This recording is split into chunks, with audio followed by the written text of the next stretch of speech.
I think Senator Paul embarrassed himself today. What I'm alarmed at is that you're not willing to say absolutely minors shouldn't be making decisions to amputate their breast or to amputate their genitalia. It was rude and completely dishonorable and an obscene thing to do to the first transgender person seeking Senate confirmation in American history.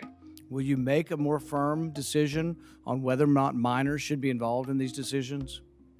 Senator, transgender medicine is a very complex and nuanced field, and if confirmed to the position of Assistant Secretary of Health, I would certainly be pleased to come to your office and talk with you and your staff about the standards of care and the complexity of this field. Let it go into the record that the witness refused to answer the question. It was active propaganda of the kind that harms transgender kids every single day, and that contradicts the standing of the public health community. And you can ask the American Medical Association, the American Psychological Association, the American Psychiatric Association, the American Academy of Pediatrics. They are all loudly and proudly behind the right of transgender youth to the healthcare that is right for them. Before I turn it over to Senator Murphy, I do want to say, Dr. Levine, I wanted to say I appreciated your thoughtful and medically informed response to Senator Paul's questions earlier in the hearing.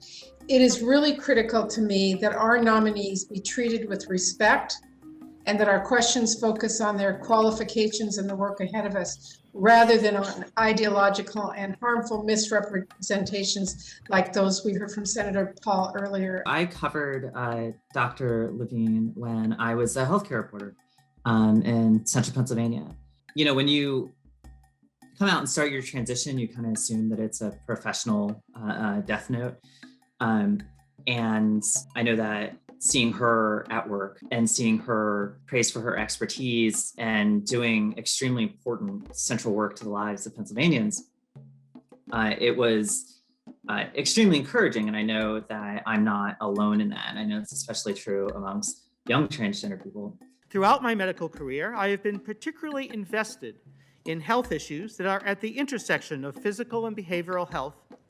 And I brought that expertise to public health in addressing substance use disorders. There's never been an openly transgender member of Congress, right? And you're seeing people like Representative Marie Newman and Jan Schakowsky and Jennifer Wexton. You're seeing them loudly stand up for their families and stand up for kids like theirs.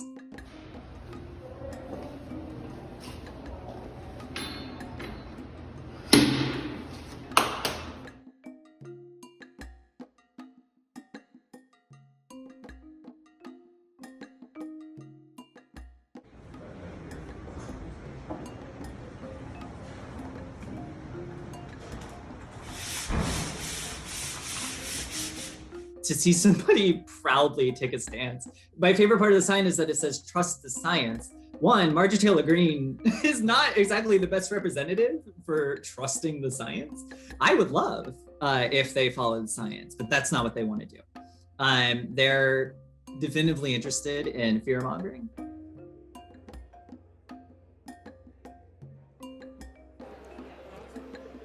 On this vote, the yeas are 224 and the nays are 206. The bill is passed.